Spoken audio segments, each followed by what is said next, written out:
Hello বন্ধুরা, আজ একটা চিংড়ি মাছের রেসিপি তোমাদের সাথে শেয়ার করছি।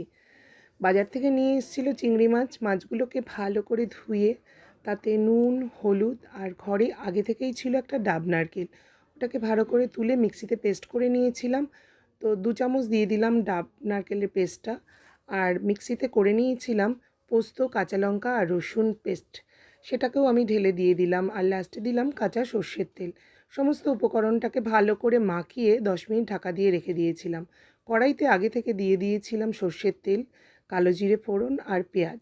পেঁয়াজটা লাল লাল ভাজা যেই হয়ে গেছে, আমি মাছের উপকরণটা ঢেলে দিয়ে দিয়েছিলাম। মাছের উপকরণটা কষানো হয়ে যখন তেল বেরিয়ে আসবে, তখন তাতে সামান্য একটু জল দিয়ে দিয়েছিলাম।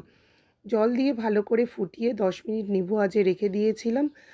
অবশেষে আমার তৈরি হয়ে গেছিলো ডাব নারকেল আর পোস্ত বাটা দিয়ে চিংড়ি মাছ। যদি ভালো লাগে বন্ধুরা, লাইক কমেন্ট করো আর সাবস্ক্রাইব করতে